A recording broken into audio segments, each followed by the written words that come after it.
Her voice was calm, steady, and professional, just another routine transmission crackling across the military radio waves. But then, a single call sign slipped through. Silence followed.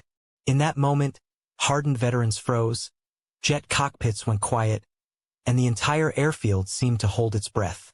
For years, she had hidden who she truly was. Now, one radio transmission would expose a truth that no one expected, and it would change everything. For years, she wore the uniform, blended into the ranks, and followed orders like everyone else. On the surface, she was just another capable officer, a steady presence who did her job with quiet precision. But behind that calm exterior, she carried a secret. Not the kind you confess over coffee or share in late-night conversations with comrades. This was the kind of secret that could spark whispers, raise eyebrows, and even challenge the very culture she worked within. Her call sign. In the military aviation world, a call sign is more than just a nickname. It's an identity, a badge of honor earned through experience, skill, and sometimes a hard-earned story of survival. Call signs carry weight. They become a pilot's second skin, echoing through the radio waves long after missions end. But hers was different. Her call sign wasn't just a quirky label. It carried a legacy. One tied to a past most people around her didn't even realize existed. So she hid it. Early in her career, she had made the choice.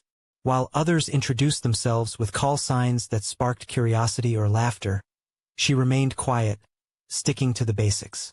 On paper, it looked professional, just standard operating procedure.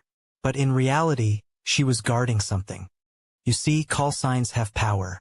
And hers, if spoken aloud, would not only reveal her history, but also connect her to a moment many in the military community remembered all too well.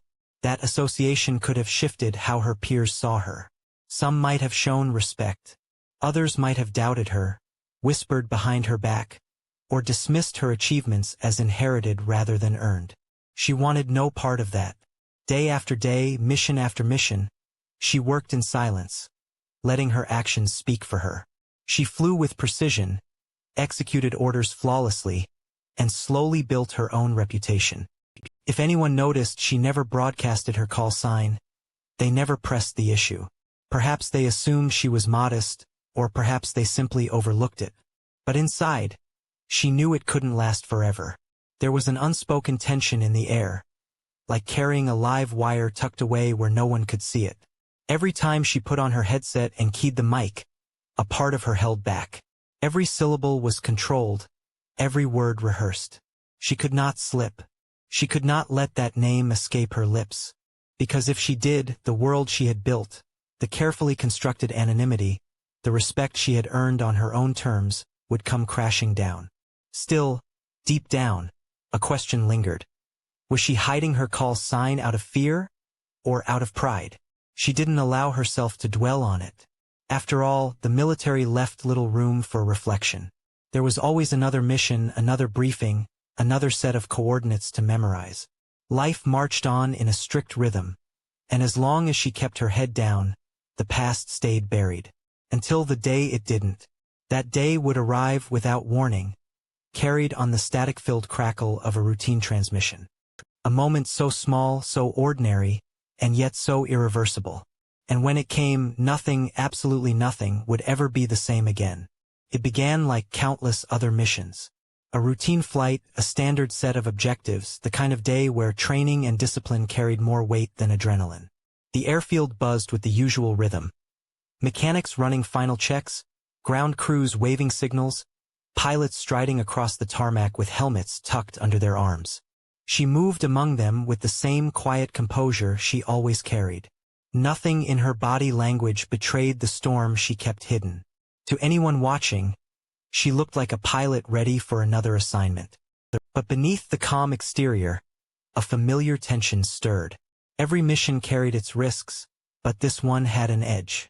Intelligence suggested unusual activity near their airspace. Unknown aircraft probing the limits, testing responses, the kind of encounters that could escalate without warning. The briefing had been sharp and clear. Remain vigilant, expect contact, follow protocol to the letter. As she climbed into the cockpit and settled into her seat, She adjusted her headset and ran through her checklist. The familiar hum of the engines vibrated beneath her, steady and grounding. For a moment, she allowed herself to breathe, to focus only on the mechanics of flight. The switches, the gauges, the sequence, everything she could control.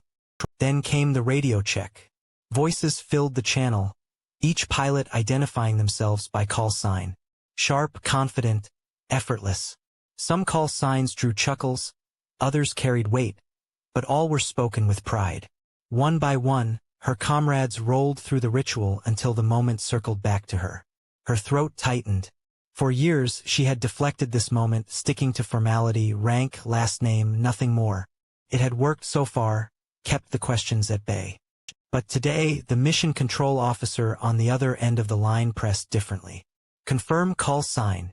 The words hit harder than expected, direct and uncompromising. This wasn't a casual introduction. It was a request logged into the mission protocol. Her mind raced. Should she push back? Should she stall, pretend the signal was garbled? Options flashed like warning lights, but the reality was clear.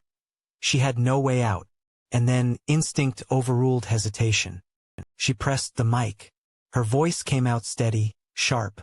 Call sign. She spoke it aloud for the first time in years. The effect was immediate.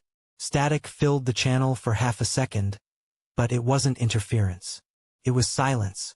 A heavy, suffocating silence as the weight of her words rippled through the frequency. Pilots who had been exchanging clipped chatter fell quiet. Even mission control seemed to freeze. Every ear tuned in. Every mind processed the name. That call sign was not unknown.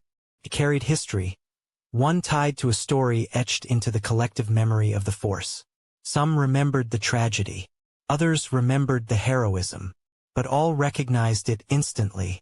She hadn't just identified herself. She had pulled the past into the present. The mission wasn't the only thing on the line anymore. Now her identity, long hidden, carefully guarded, was exposed under the most public spotlight imaginable. The open radio waves of an active operation. And in that silence, she realized the truth. She could never go back. The silence on the radio stretched longer than it should have. In military aviation, seconds of quiet can feel like hours, and this one carried the weight of a revelation no one had expected. Then the first response came, clipped, measured but undeniably shaken. Say again. She repeated her call sign. No hesitation this time, no hiding.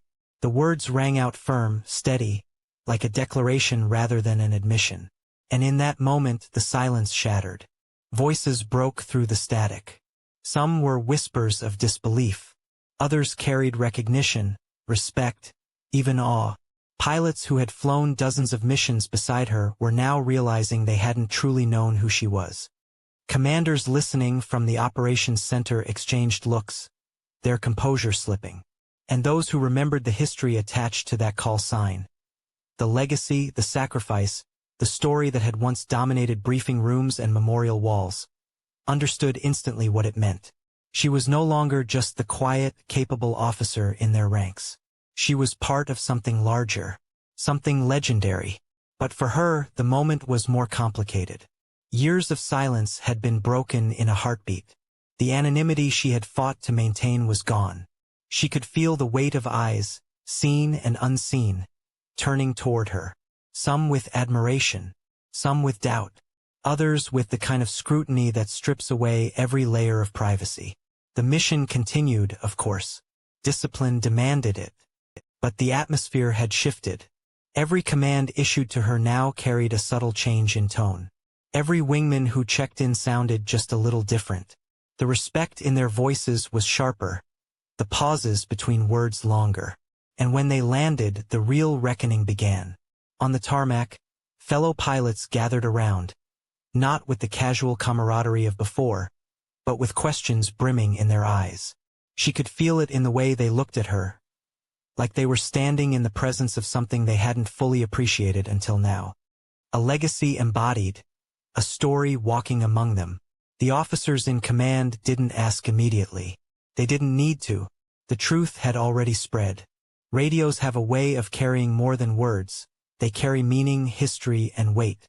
By the time she stepped into the debriefing room, the whispers had already made their rounds. For the first time in years, she wasn't just another face in the room. She was the face connected to that call sign. And in the days that followed, the reactions poured in. Some saluted her with newfound respect. Others questioned why she had hidden it for so long. A few accused her of using it at the perfect moment for recognition. But those who truly understood, the ones who had been there when that call sign was first etched into history, knew the truth. She hadn't claimed it for glory. She had carried it like a weight, heavy and unspoken, until circumstances forced her hand. And when it finally came out, the world around her changed. For years, she had lived in silence. Now her voice and her call sign were impossible to ignore. This wasn't just the end of her secret. It was the beginning of something far greater, a legacy reborn.